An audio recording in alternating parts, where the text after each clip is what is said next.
Remember what it was like to be a kid? To explore and play. To roam free all day. In Jamestown, North Carolina, we get out of the grind and escape into the moment. People feel good here.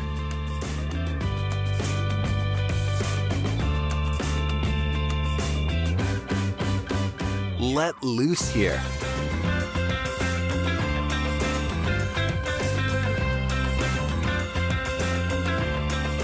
Eat well here.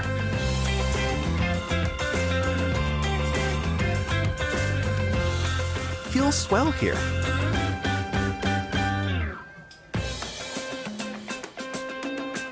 We go for a ride or an afternoon stroll.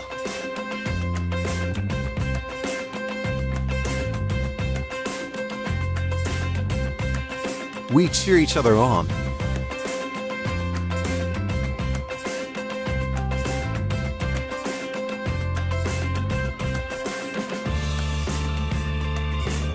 And go for the goal.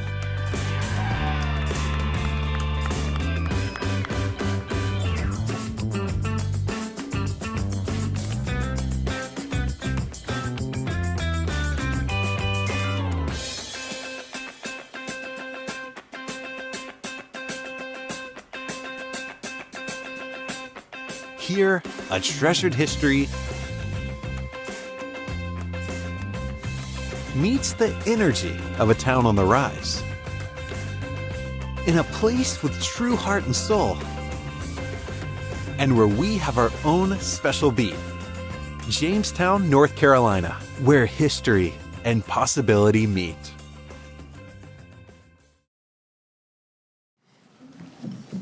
I'd like to call this meeting to order. Would the clerk please call the roll? Yes, Councilmember Wolf, Here. Councilmember Capes, Here. Mayor Montgomery, Here.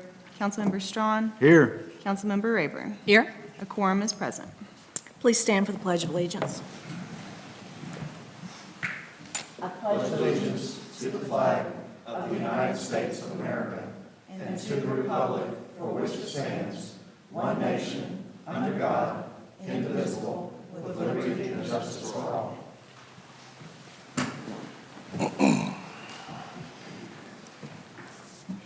Please bow your heads for a moment of silence.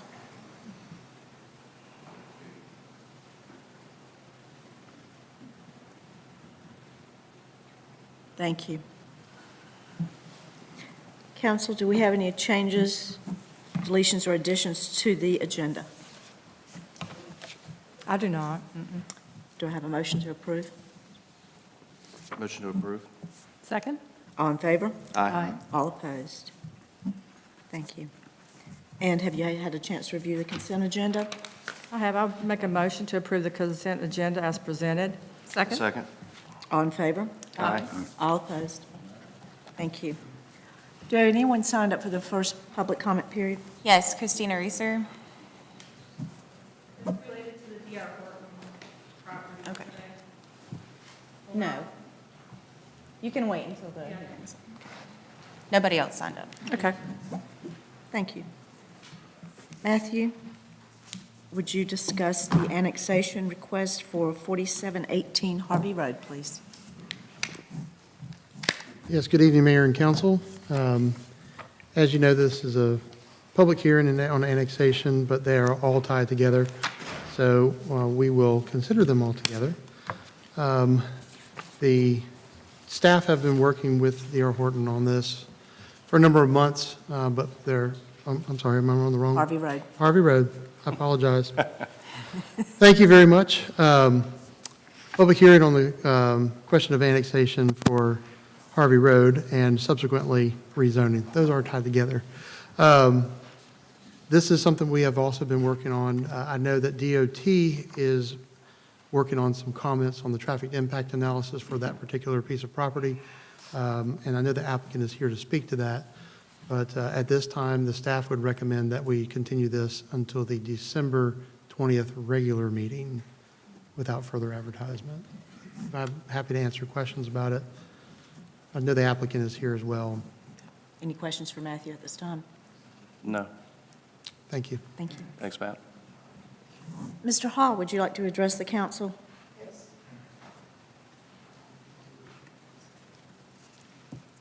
Good evening, Mayor Montgomery, members of the council. My name's Charlie Hall.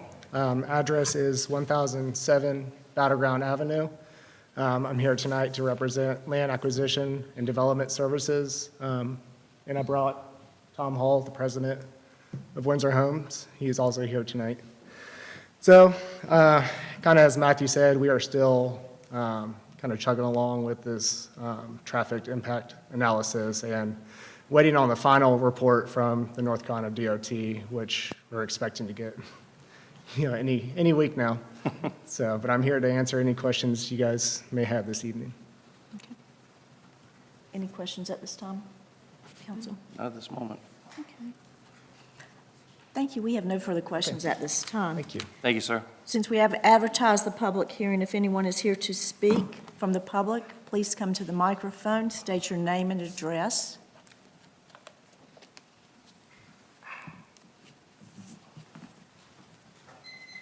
Yes, Mayor, Council. My name is Kevin Kessler. I'm at 5505 Heworth Court in the Clifton Park Homeowners Association area. I've been here for I've been the Clifton Park Homeowners Association president for the last 8 years. And I just want to say thanks to the town of Jamestown staff. They're great to work with, very flexible, working through different situations. I don't know if this is the appropriate time to speak about this, or maybe wait until after the traffic analysis comes through, but really, I spoke to the Planning Council in June, and enough work is going on by a lot of people in regard to the traffic. I'm going to let that sit on the side. My thoughts back in June is the 2.5 acres of commercial property that was part of this whole arrangement. As I look at it, I am not a real estate developer, but as I look at it, I just don't think Harvey Road is ready for retail, even though it might be light retail, might be a hardware store. Just I think the signage and all that, I think we need to go. We need to get through farther along in the development of the road before coming in and putting more of a retail, even light retail, on that street. So that's just my thoughts. Thank you. Thank you very Thank you. much. Would anyone else like to speak at this time? Seeing none, I'll return to council. Do you have any discussion? before we Yes, continue? Madam Mayor, if I could, for full disclosure, I want to say I did reach out to Rich Glover, who's a project engineer. I've been saying the rezoning application, those answers, the font kept getting smaller and smaller. It wasn't the quality of the print, it was the font. So I did reach out to Rich Glover, and he had Mr. Hall send me a Word document that was big. I could read all of it, so that was awesome, and I appreciate that so much. But, and maybe if you would, Charlie, would you come back up here? So Mr. Hall and I did have a conversation, so like I said, for full disclosure, I wanted to get that out to everyone.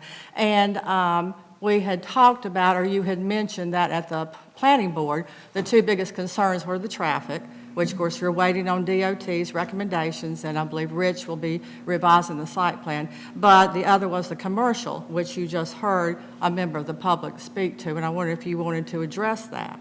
So we are looking at a couple of alternatives to the site. One of that would be to remove the 2.5 acres of commercial that's in the northern portion of the property. And Rich Glover is making some tweaks to the plan that he's going to resubmit to the NC DOT so they can run some recalculations on what those numbers would look like as far as traffic counts on Harvey Road. And then we're also, on the previous plan, we also had, on the south, we had 6 units facing out with driveway access onto Harvey Road. So we are looking at tweaking the plan also to put a private road that comes in from the main entrance. That will run down to the south, and that would be the way in and out for those 6 individuals. So that would, they would So that come would- out right there in front of the school. That's anymore. They correct. would go down to So- the main entrance, yeah. That's correct. Well, I wanted all of council and the public to hear that as well, since we had that conversation outside the meeting. But I thought it was refreshing to work with a developer that listened to the public and their concerns, and you're trying to address those. And I know you'll speak more about that in your presentation at the December meeting. Yes. But I thought that was excellent, y'all trying to solve those problems. Thank you. Thank you. Any other questions? Not at this All time. good. Thank you. Thank you. Thank you.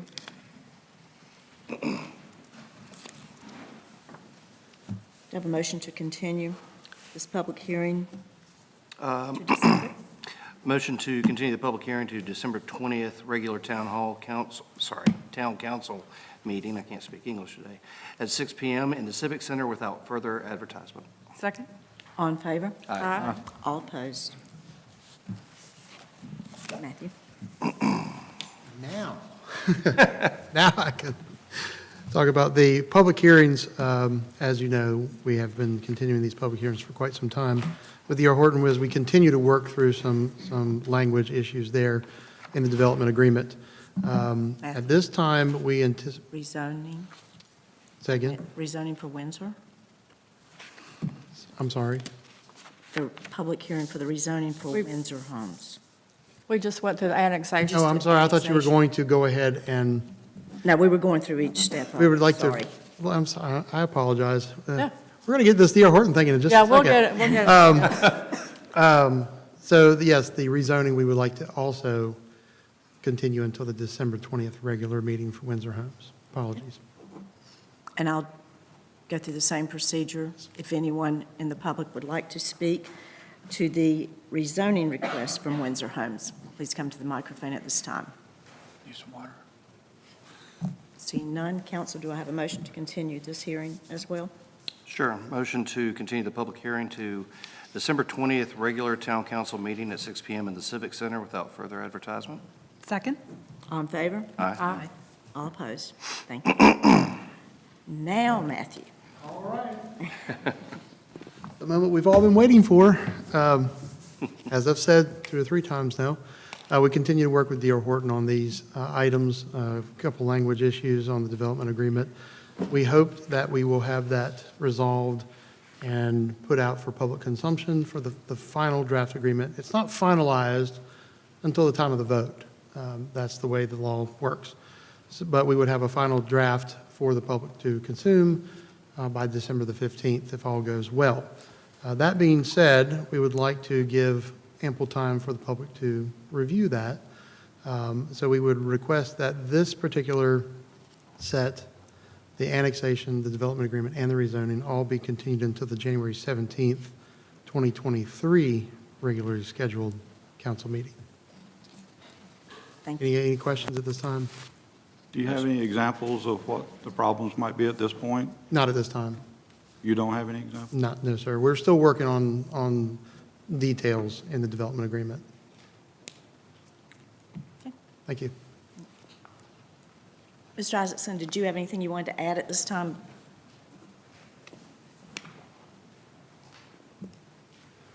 Thank you, Madam Mayor, members of council. It's, for the record, Mark Isaacson, 804 Green Valley Road in Greensboro. And on behalf of D.R. Horton, we thank you for your patience, first of all. This has been a long process, and it continues to, we continue to work diligently on this project.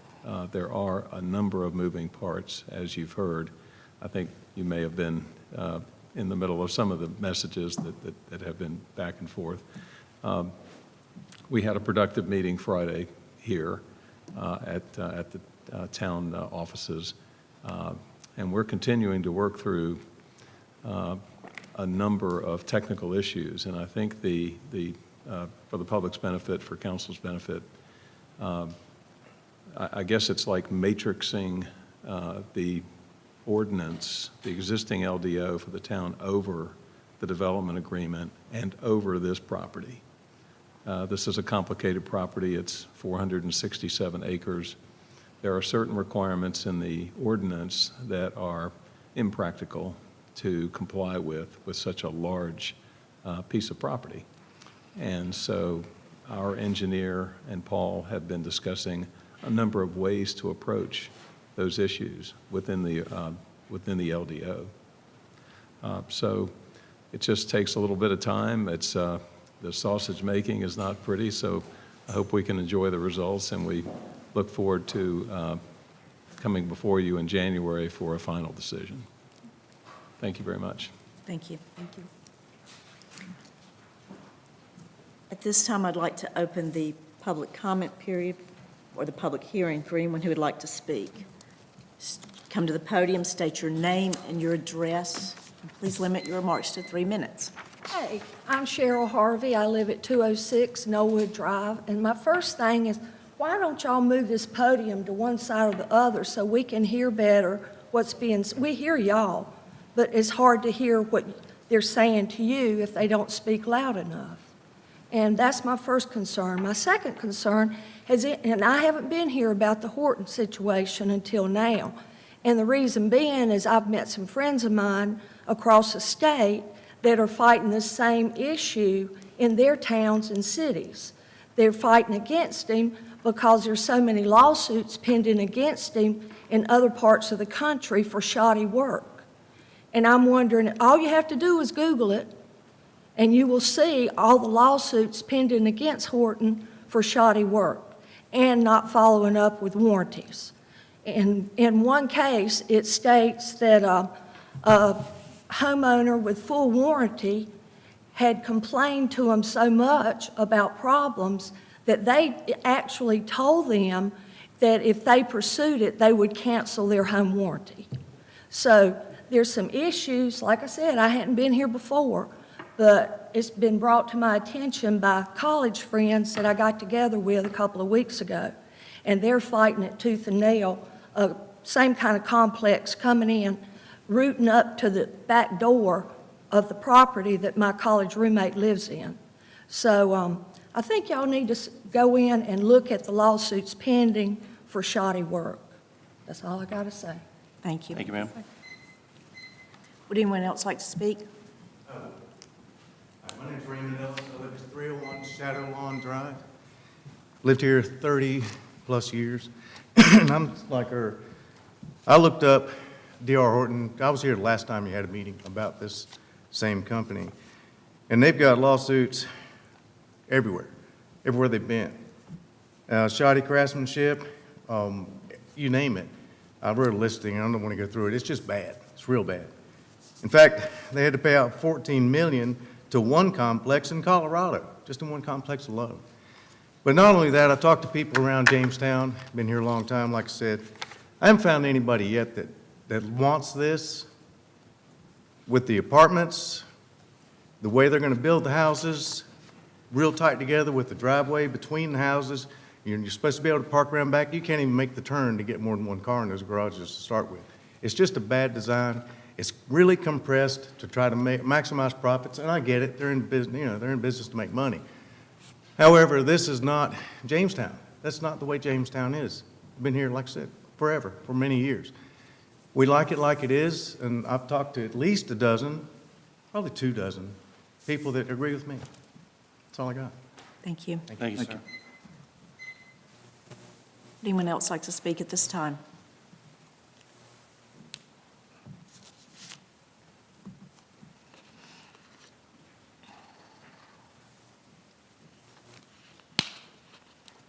Christina Reeser, 2621 Glasshouse Road, Jamestown. Accountability, transparency, responsible development. These issues are the foundation of Jamestown United. Created on Valentine's Day 2020 in attempts to preserve the quaint, charming, small-town community we all know and love. Many of us choosing to move our families here, Jamestown proper or otherwise. Jamestown residents, ETJ, and community members all have united for a common cause, to keep Jamestown, Jamestown. Out of a united front comes opposition. The majority of the opposition is coming from the very town we support and love. Town staff, rather than acknowledge their missteps, try to cover up and retaliate against us, alluding to their many years of professional experience while claiming misinformation and defaming our genuine efforts.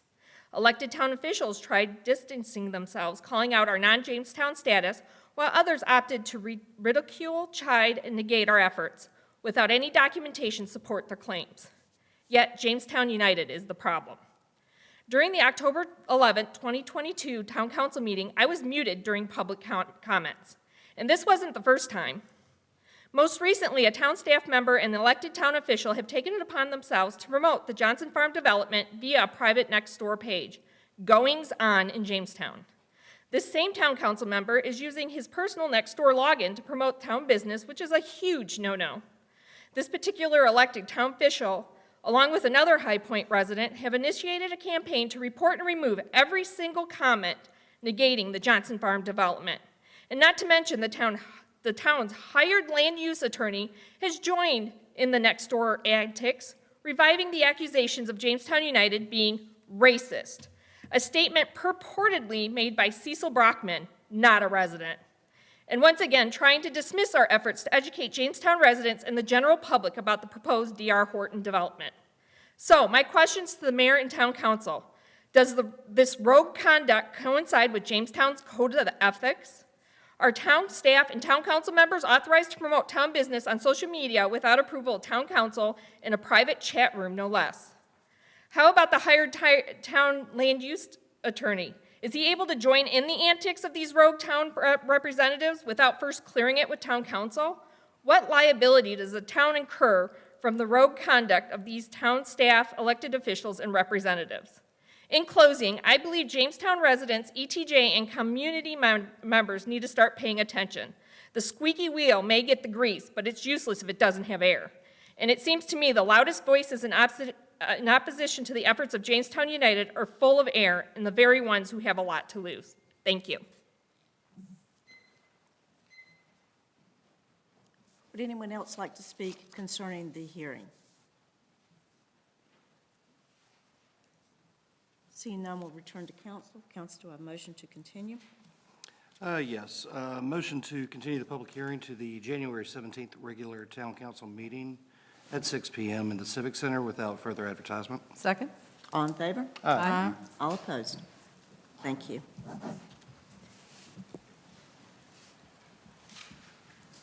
Make sure we do this right this time.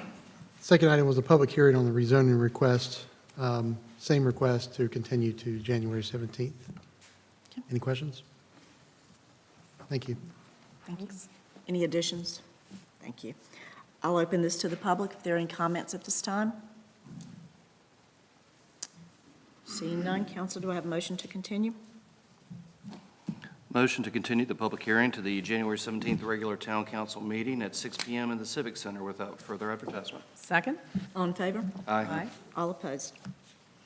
And Matthew, the final item, the development agreement.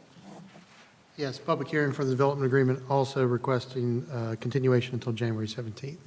Thank you. Any additional comment?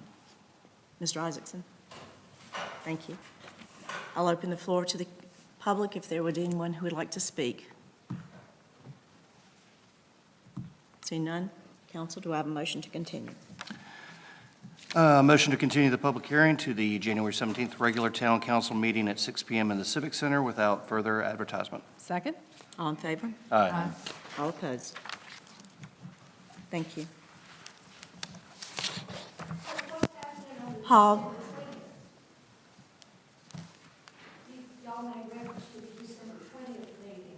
I'll address that at the public comment period, okay? Thank you. Paul, would you open the public hearing for the consideration of amendments to the solid waste ordinance? Good evening, Mayor and Council. We're here to talk about proposed revisions to the solid waste ordinance. Our current ordinance is from April of 2014. In August of last year, we had Smith Gardner engineers perform a study of our solid waste program, and in January of 2022, they made recommendations to our program. The key takeaways included picking up garbage with automated equipment and rollout carts, and bringing recycling collection in-house. Last winter and spring, we discussed automated garbage collection and bringing recycling collection in-house at our budget meetings. The current budget reflects most of these changes. The current CIP includes the automated truck and upfitting 2 trucks with rear tippers. The budget funds outsourcing the current budget funds outsourcing recycling for the entire budget year. Last spring, we discussed operational changes that need to be addressed. This is not part of the ordinance revision, But it's important to mention, staff is looking at operational changes that'll be needed. These changes, operational changes, will deal with issues such as routine and holiday scheduling, utilization of equipment, staffing needs, changes to the route, collection of bulky items, and staff changes, potentially. And like I said, I'm not here to discuss the operational changes, but we will have a campaign to inform citizens. We'll use several platforms such as the town website, town newsletter, utility buildings, public service messages, and we're getting input from all staff members. The staff that's out there in the field has been very helpful. And we're facing several changes with solid waste. It's hard to finish the route, particularly on Tuesdays. I mean, we're at capacity to get to the landfill or very close to it. It is difficult filling the jobs on the back of the truck also. It's the number 6 most dangerous job in the U.S., and each worker is picking up about 11,000 pounds a day on a Tuesday. The study recommends that for worker safety, that we go to using automated equipment with roll-out carts. In this proposed ordinance revision for solid waste, changes include definitions of building materials, bulky materials, commercial tree surface, contractor, construction, container, and litter. Those were the definition changes at the front. The big change is that garbage will be collected in roll-out containers. Recycling will be mostly unchanged. We'll periodically need to revise our recycling list of materials. Most importantly, shameless plug, we don't want plastic bags going into recycling containers. It's a contaminant that goes into the recycling stream. Bulky waste in this provision will be picked up a minimum of once per month. And those are the key items in the revision. Council, do you have questions for Paul, comments? Start on that end and work around, or just? You can start if you would like. Well, are you going to have the public hearing first and then I I'll didn't know talk? if you had any questions for Paul at this time before I open the public hearing. Well, I could do it now or later, but I just, the questions I had was on it says that, you know, we would pick up waste from building materials from small remodeling projects up to equivalent of a 95-gallon container. But I guess what I was thinking about, people that did this, when we would pick up a toilet or a sink or carpet, people who had done that, are we going to continue to pick that up? Yes, we are not intending or envisioning any real functional changes. The difference is with the automated equipment, the driver would either have to pick up something like, let's say, a garden, a deck umbrella. It won't fit in the cart, but he can easily toss it in if he has to. But practically, and it's what we do now, he'll make a list or notify somebody that we have large items or bulky item pickup at such and such address. And then at some point, you know, shortly thereafter, we'll go to that location. Okay. And I guess it was the same thing we was talking about.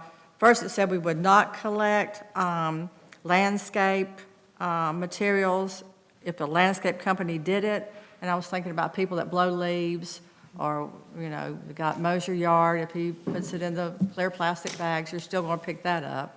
Well, historically, we've picked up all leaves that go to the street. Right. Regardless of who Who pushed puts them them there.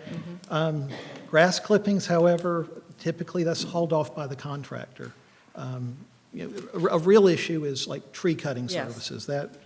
That we just don't have the ability to clean up after every Oh, yeah, contractor. yeah, I understand that, yeah. Okay. Any questions for Paul?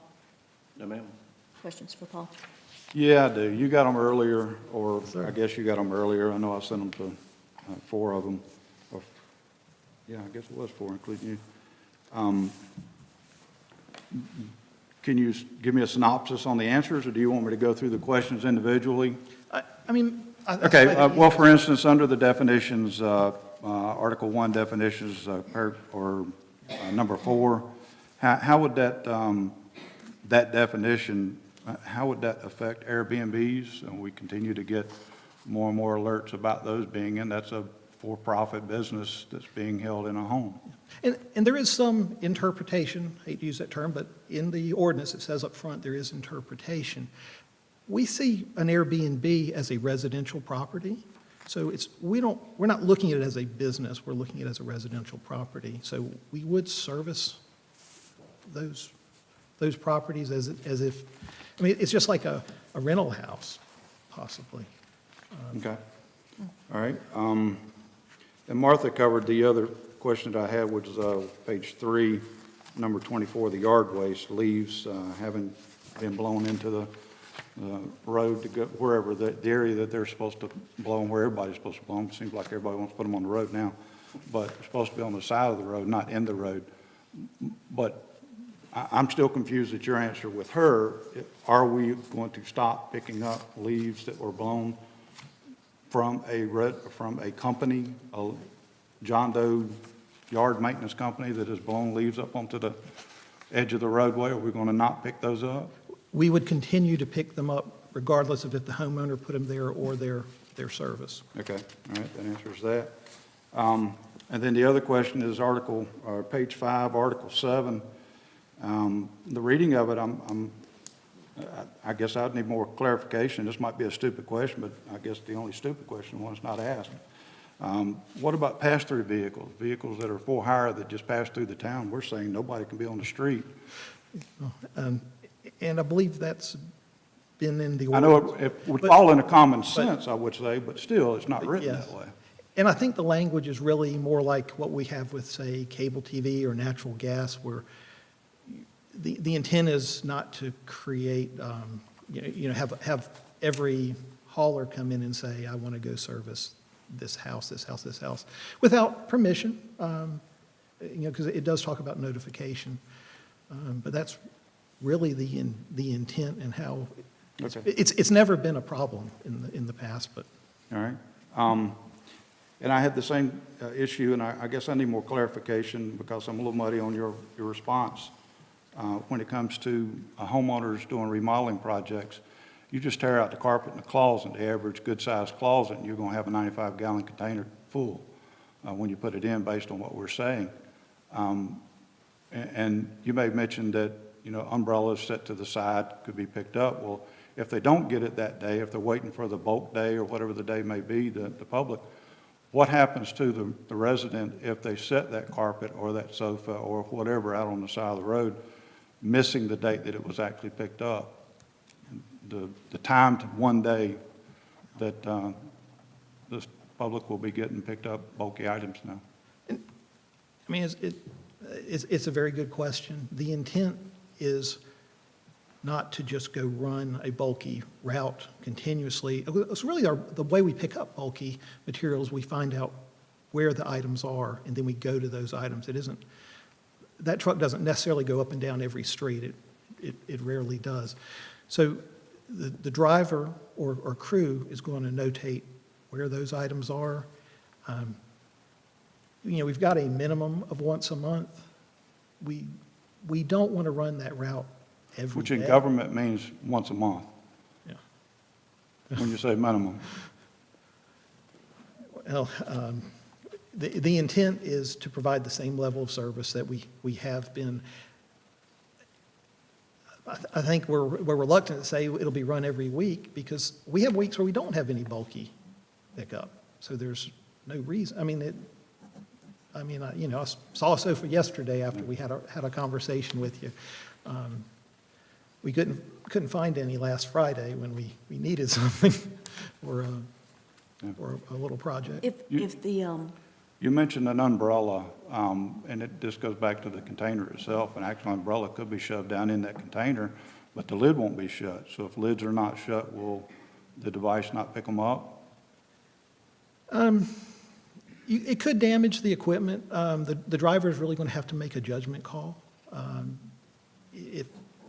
There's so many scenarios that the ordinance just can't cover, but the driver is going to have to look at it, and based on experience, if he sees that it's in some type of position that when it swings open, he thinks it may cause it to crack on the hinge or something, he's probably going to hop out of the truck and deal with it. But we want to do what we can to educate public of, our expectation and what works, but Which is part of the reason for my questions now, Yeah. is because this is going to be a sticker shock.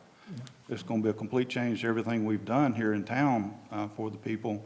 And we can't even get them, a lot of the folks, to even put the recycling cans in their correct position on the streets now.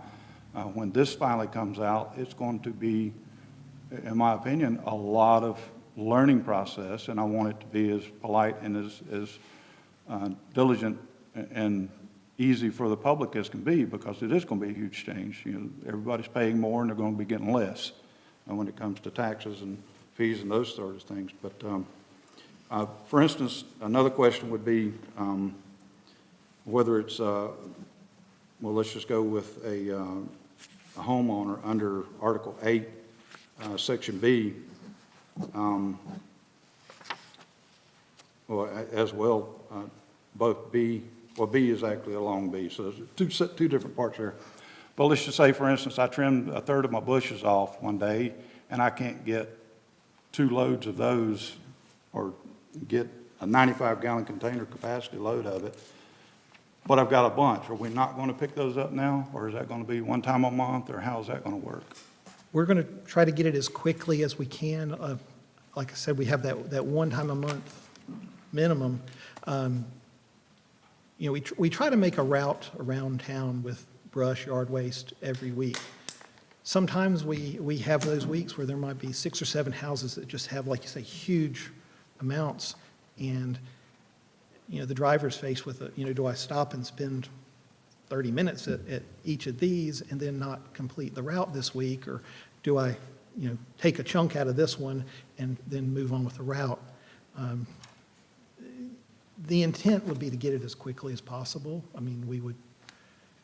But because the homeowner put that out on the side of the road, are they then going to be in violation of the litter ordinance or any of those sort of things, in that they've left it there for a week beyond the 48 hours that we're giving them to set stuff out?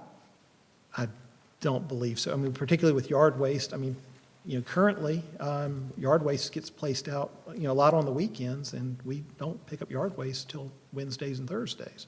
Right, but we're making things fresh, and we're changing it from 2014 to 2022, so we're making things very fresh and very in the face and in the not necessarily in the face, but in the presence of people. So we're making it fresh. So I just want to make sure that these things are aired out and these things are made known to the public. Last but not least, I've got a couple of more. Talked about violation of the ordinance when it comes. I'm on page 7 under bulky waste. Pick up obviously what you've already said, minimum of once monthly. But then down at the bottom of it says violation of this ordinance to place bulk items on the curb more than 48 hours before the collection day.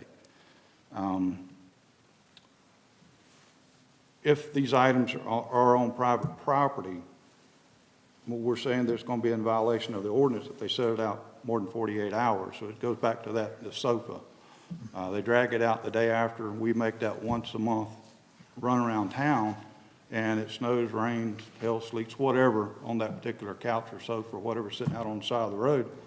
And we roll by, or our ordinance folks roll by and decide they're going to write them a violation because something's sitting out and it's not supposed to be sitting out. Why would we, what's going to be the remedy for that homeowner? As always, we recommend when somebody knows that they have like white goods or a large bulk, a sofa, a mattress, things like that. It's great when we get a phone call and we know we're going to get it. I think that will be a change that we really will want the homeowners to let us know. The driver's going to see it, and because he'll be in an automated vehicle, he doesn't have the ability to toss a sofa into the truck. So he's got to put it on a list for a separate vehicle to get. Same thing with the mattress. But once again, the intent is to keep the same level of service. The guys love what they do. They've run a great program. They're great employees. Once again, we've got that a minimum of once a month. I mean, we, Okay. I'll piggyback on that. Right now, I'm sure we've got some bulky items that aren't able to be picked up on the regular run, and the driver calls that in. yes. Okay, so he lets us know, okay, we've got 3 things over here that need to be picked up. When are they picked up? Is it within a couple of days, once it's reported by the town staff that we have this to pick up? I mean, that is part of our operational plan. And would that change with all of this new ordinance? What we're expecting to do, or would like to do, we feel like they'll finish the route a little bit earlier, because we'll be dividing, we won't be doing the whole town on days. We'll do, part one day, part another. The thought is, because some of those trucks or one of the trucks will finish earlier, they'll go out, probably, maybe just do it on the second day, so that wherever we service the first day, we'll annotate where they are. If they have plenty of time and there's enough on the street, they may go get them that day. But in the essence of efficiency, what we were thinking is that one could sit, that sofa could sit one more day while we run the other route, get the list completed, then we go pick up all of it. But there's going to be a learning curve. We know there are going to be things that aren't going to work great. We want to give it our best shot. We have an expectation. We're looking at the numbers. We've got the study from Smith Gardner. We want to keep the program at the same level of service that it is, because we do have an excellent program with solid waste. Thank you. Did you have any questions for Paul, Rebecca? I wasn't through. I'm sorry. And last page, page 10, section C, and this, I guess, would be more of a question that Beth might be able to answer. The last sentence on that particular paragraph C, or the section C, says, "And no owner or occupant shall refuse service of the citation." How do we enforce something like that?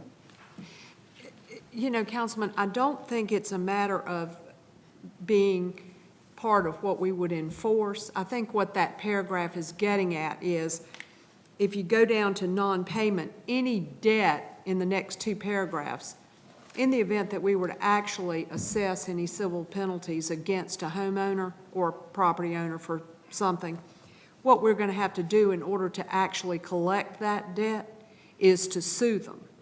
And so what that paragraph in C is getting at is, it sets out the methods that you can actually serve the citation, and the presumption is that that service is valid. Now, that's only a presumption, which means that if the property owner has a reason why that service wasn't valid, they can raise that if we sue them to collect the debt. So I think it's more getting at setting the presumption that the service itself is valid, and it doesn't allow you to refuse that service and use that as an excuse as why you didn't have to pay. No, I didn't get it. No, I refused it. I'm not going to accept the citation. It doesn't allow you to use that as an excuse at trial for not paying. You can certainly argue that the service itself wasn't valid. We only have a presumption under our statute that it was valid, so they can always rebut that. And then number 2, if they have a reason why they don't feel like the civil penalty was validly assessed, they can raise that at trial. I'm going to tell you that I'm not going to be really, really eager to go to trial over minuscule sums of money. I'll just say that. I will certainly do what the council instructs me to do, but I would not want to be guilty of throwing good money after bad. Sorry, didn't mean to put you on the spot, but I needed more clarification on that. Sure. Well, thank you very much. That's all I have. Thank you. May I add two things? In reviewing this, I had just a couple of grammatical things that I have asked Paul to correct, and I wanted to call it to council's attention so that you would know it was in fact grammatical. It was not substantive on what you're looking at. And it's in Article 1, number 2, and number 6. And I added the word is where it says, building materials include but is not limited to. And same thing with contractor, includes but is not limited to. And then on page 4, I corrected the last sentence in Article 3. Unauthorized materials may be denied pickup by town staff and shall be considered litter after a period of 48 hours.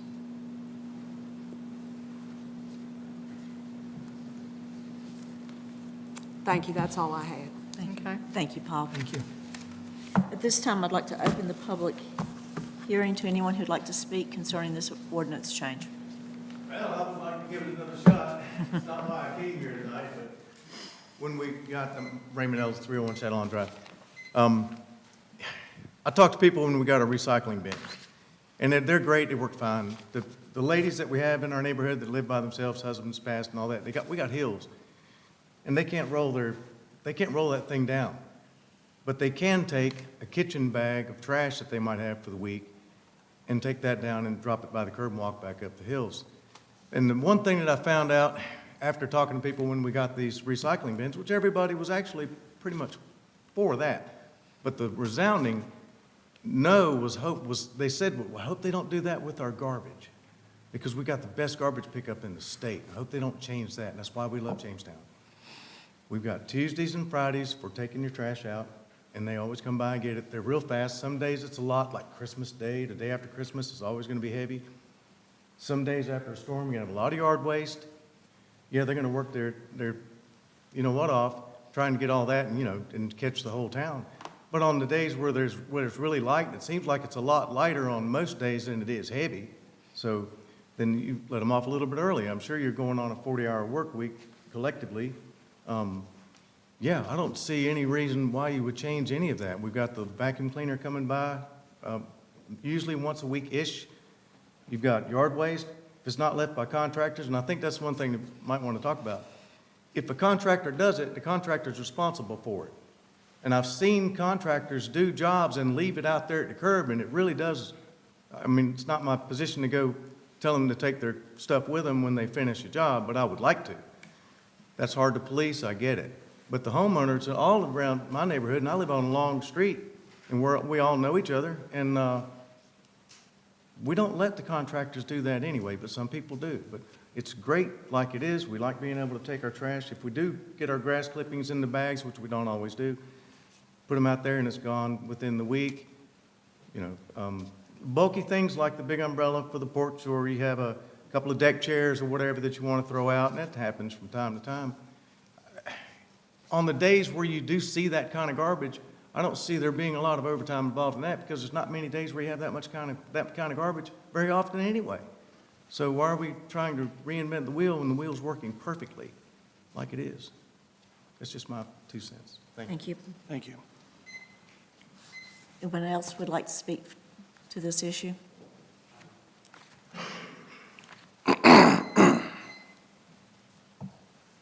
David Steele, 101 Pierce Drive, and I want to piggyback with him. I don't think we need to reinvent the wheel at all on that part. Part of the reason I moved here 2 years ago, I was amazed at the services and the work ethic that the staff has here and all. And it is amazing to see those guys work and pick up things and all like that. And I really appreciate the level of service that we get. I moved from Greensboro, a lifelong resident, and as Greensboro expanded, services went down and down and down and down, as we all know. So it's refreshing to live out here. So I'd just like to reiterate what that gentleman said, that why reinvent it? It's working well and all. I know some people do abuse it, so let's go after the people. Let's police the people who are apparently driving this change and all, unless this is something to do with the annexation. Maybe that's why we're trying to look at a policy. I don't know, maybe that's what's behind it. Second thing is, I live in Whittington Hall right there, right up the street from where you did, Mayor. So I back up to Guilford. So why do we allow tractor trailers like this morning getting dressed? 18-wheelers. I started riding my bike to work, and I had to alter my route from Guilford College, trying to ride up there to the body shop up on Westgate City. So I come down through here every morning. It is scary to be on a bike with those tractor trailers rolling through here. Most of the time, they're cutting through East Fork, I guess, to go up to Samet to service that. I guess they're servicing Publix and all of that. I know in Greensboro, they have routes that don't allow trucks, and there should not be. And I've got pictures.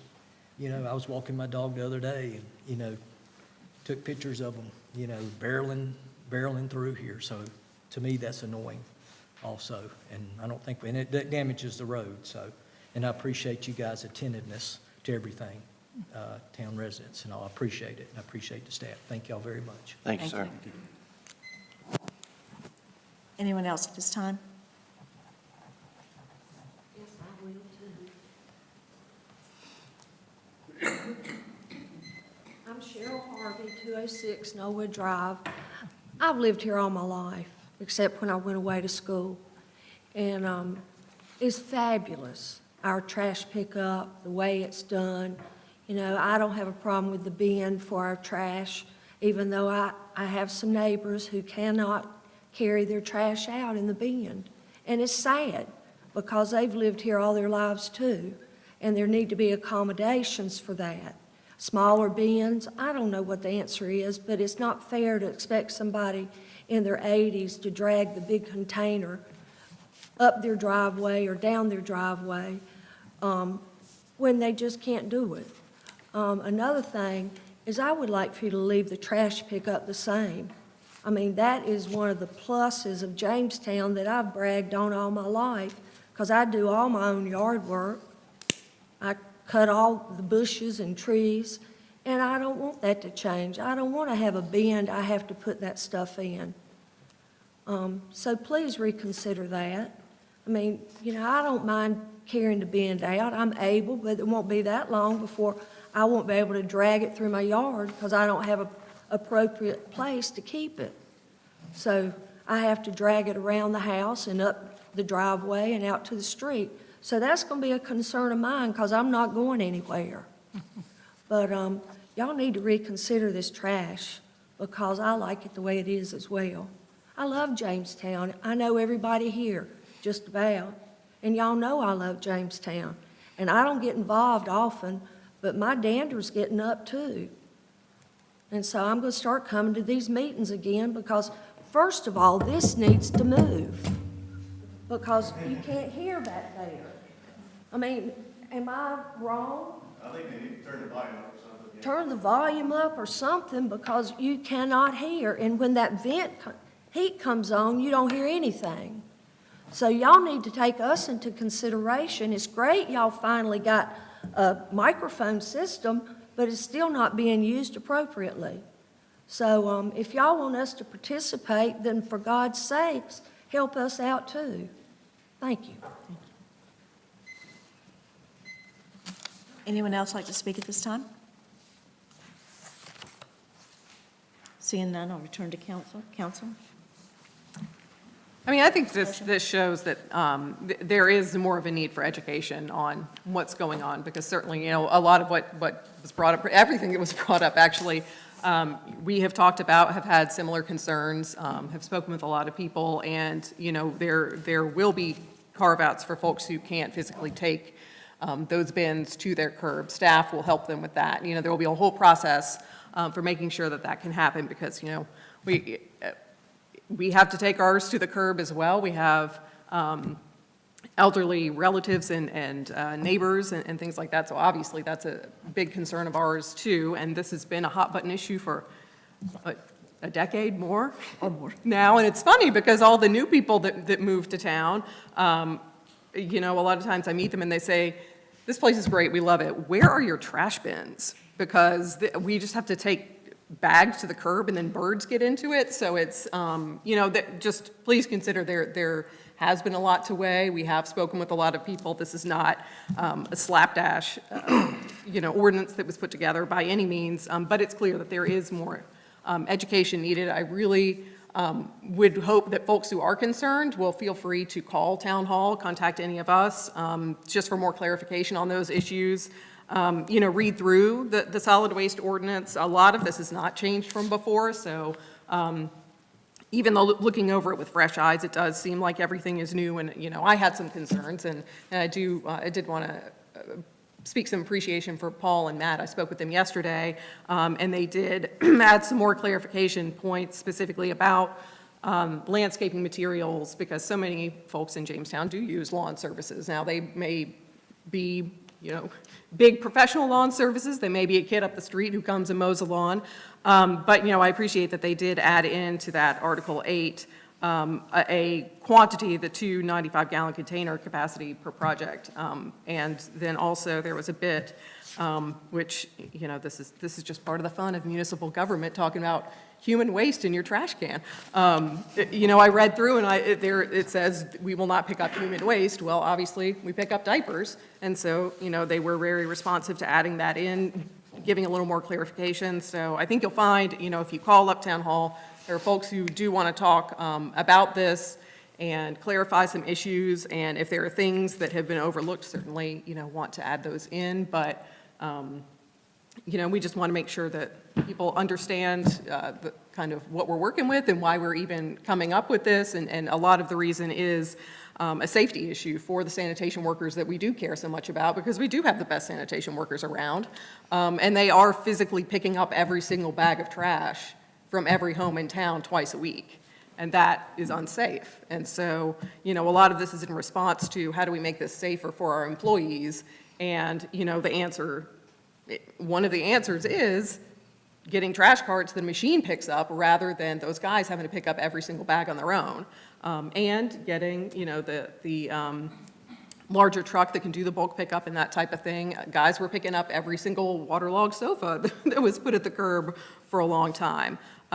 So, I would just say, clearly, we need to do more education, but also if you do have a burning question, obviously you can always come in and speak at public comment period, but also you can call up at any time and get an answer to that question.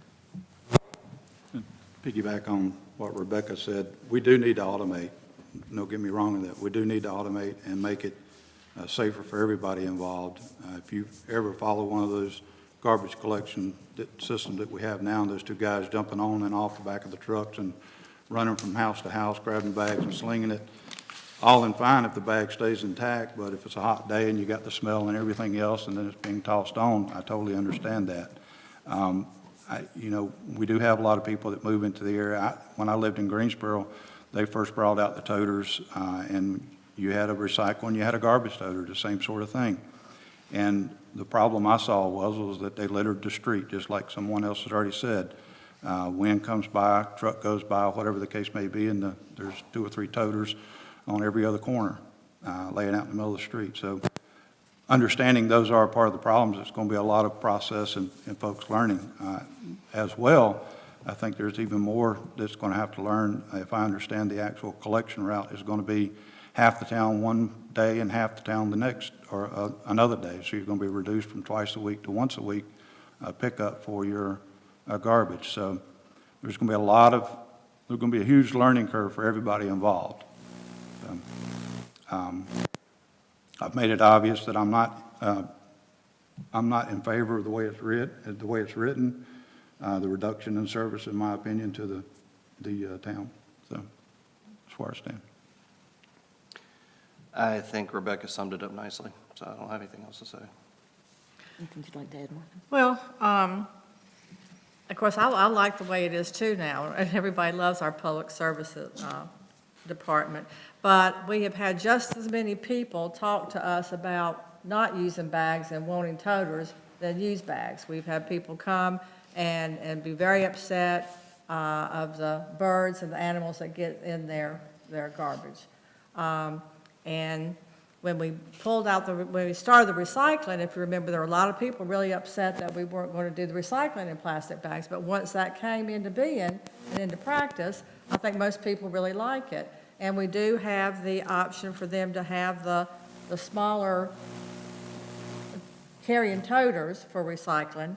And there also is in here, as you talked about, there is, and Rebecca hit on it, there is an option for people who are physically disabled or cannot physically take those carts out. They do have to meet with the town, and they get that permission to do that, and then staff will take those toters out for them.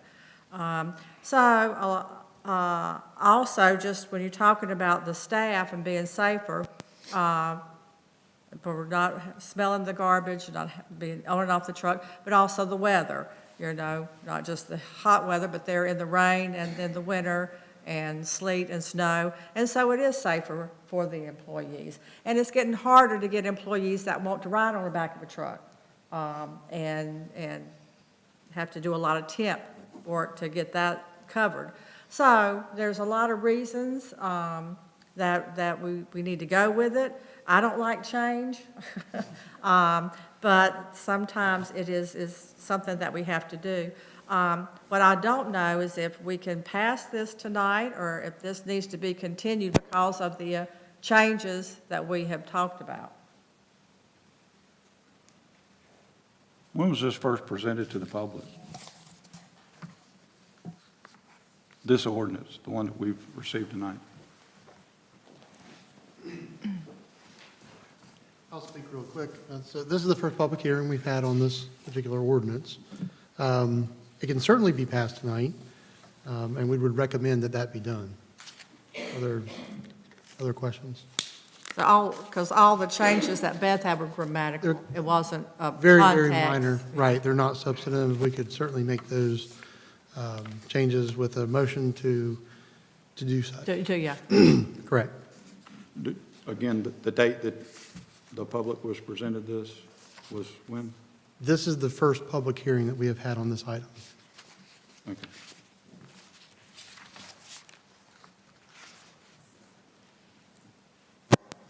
No, I understand this being the first, I've been here on each one of them. I'm talking about the actual ordinance itself.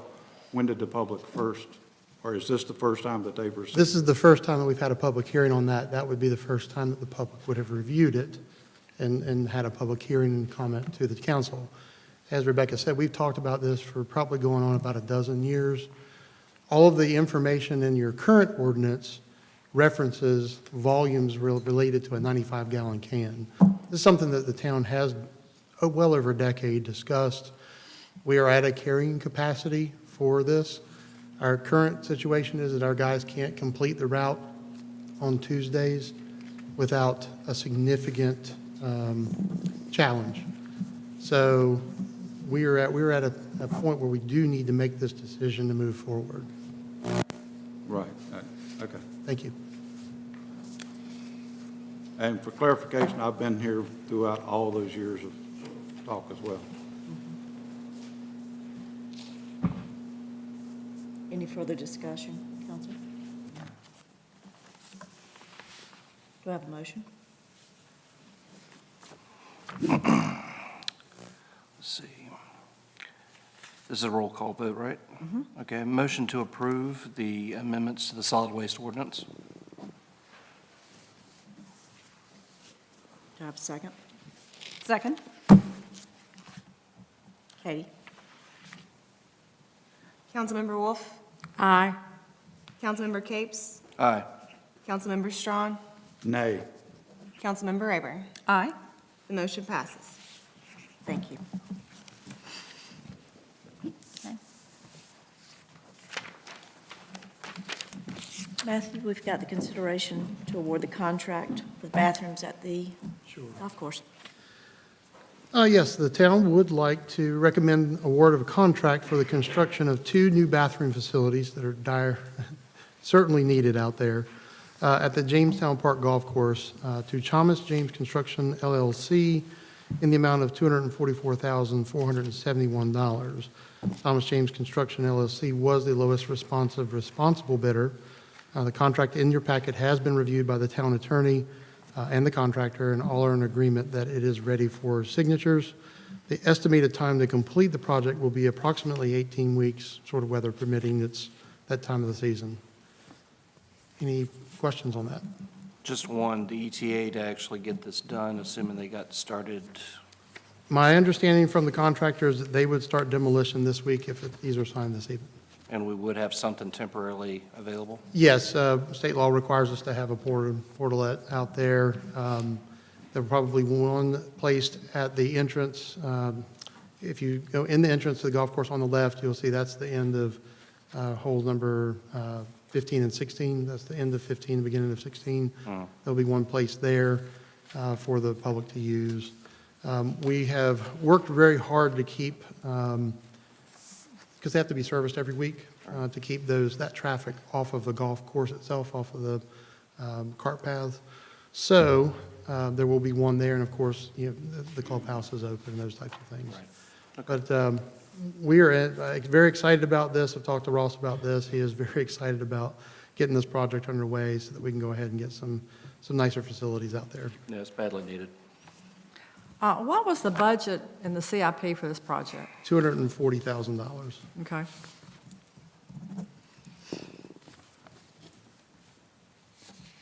Any other questions for Matthew? No. Thank you. Thanks.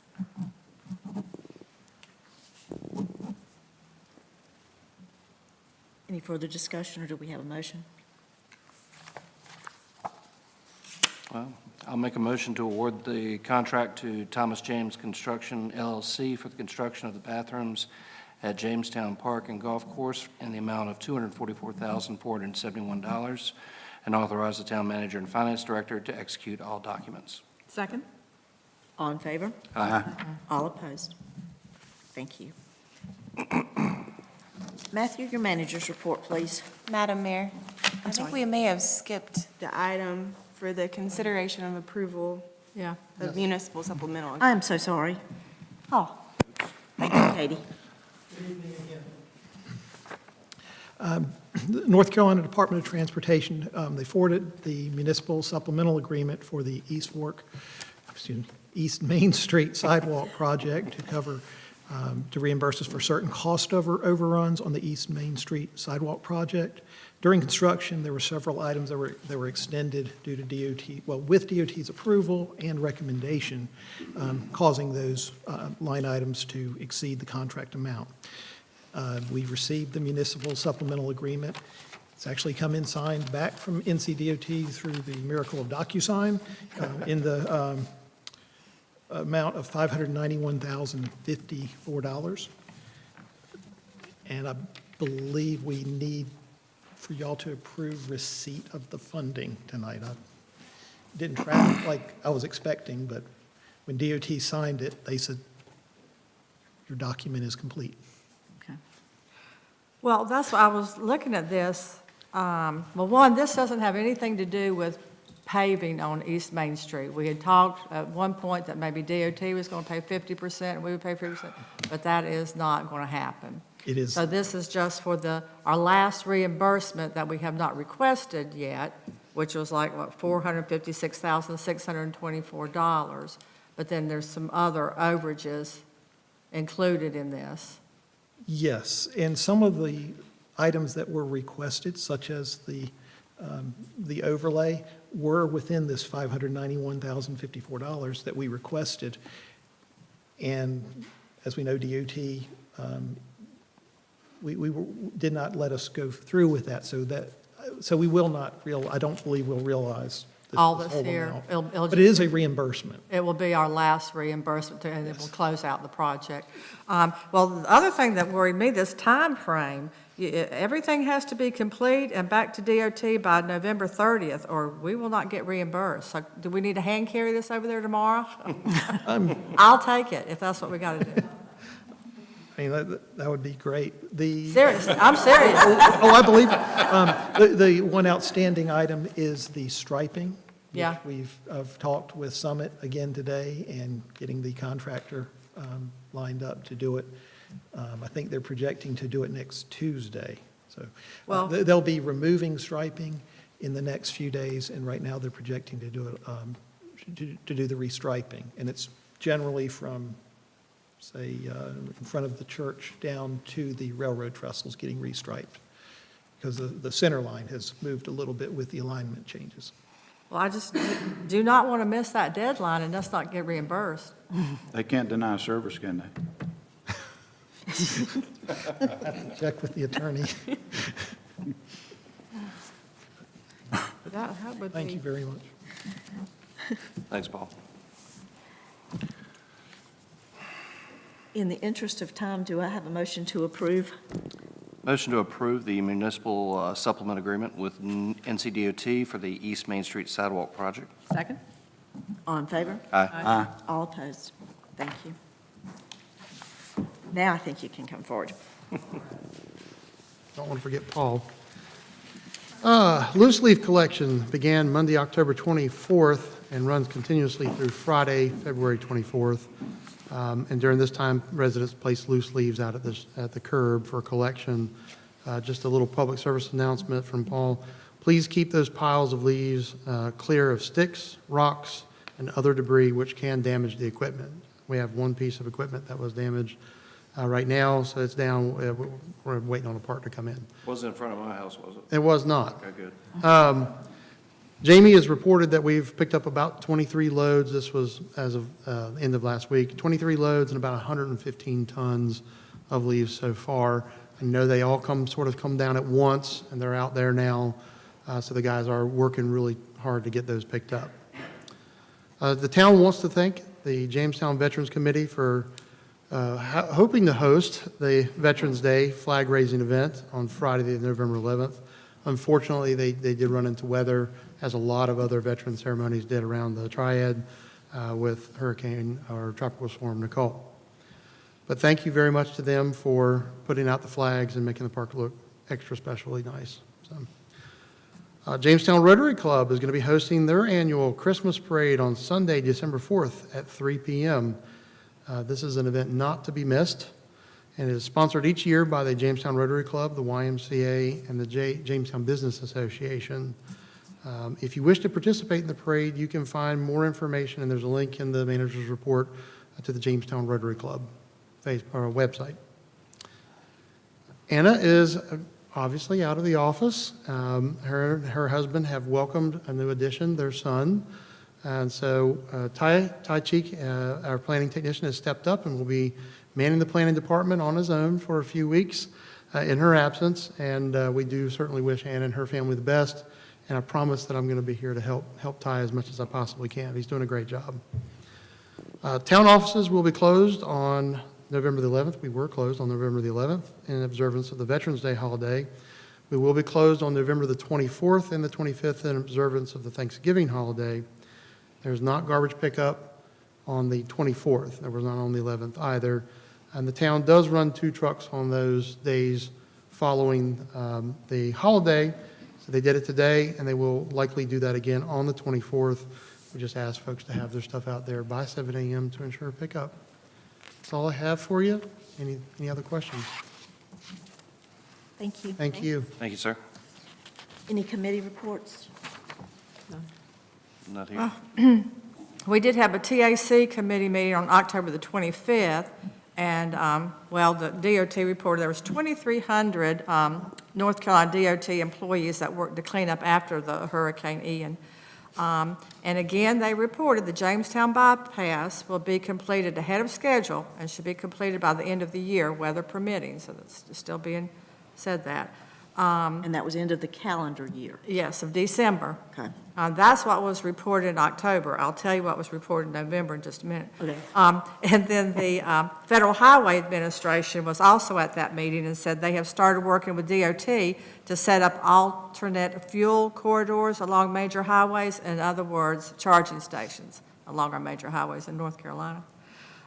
We did have the PART meeting, and I had talked to you about this household survey that they're going to be mailing out, and that has been mailed, about 19,000 surveys, random mailings. So if, again, they're asking if you received one to please fill it out. This is the first survey that Piedmont Area Regional Transportation has done in a decade, and this data is used in planning public transportation needs in the future. But this morning, the TAC, Wright was there, and he said the Jamestown bypass, again, weather permitted, we don't have more days like today, should be open the end of November. 2 weeks? Wow. Yep. And then again, as I said, I learned that DOT will not be participating in any repaving of East Main Street project like we had hoped, but they said they could not find that funding for us. That was all I had. Thank you, Martha. You asked me to attend, I'm sorry. I was just going to make mention of, since it kind of tied in with the parade, that we're going to be doing Christmas on Main this year in December, the first 3 Wednesdays of December. That'll be the 7th, the 14th, and the 21st. Just wanted to throw that blurb out there for everybody. More to come. You asked me to attend the National Settlement Agreement for opioid treatment and disorders, those sort of things. Basically, it was just a meeting of all the different, well, not all, but most of the different players within Guilford County. Guilford County was awarded a certain amount of money, and they're putting together a process and a plan to how to treat those that are in addiction and how to pay for that actual treatment, how to make it happen. So it was a very brief meeting, and all it was just kind of throwing out, this is what we're going to do. We want to start putting a plan together and keep the interested parties there and involved. So that's all it was. Thank you. Appreciate that. Katie, do we have anyone signed up for the last public comment period? Nobody signed up. Thank you. Any other business, council? Well, I was going to add that the Public Service Department did do the filming for the trash public service announcement on November the 5th. And I don't think that was talked about. And then I wondered if we've had any progress on the Oakdale sidewalk project. I was asked 2 days ago by someone.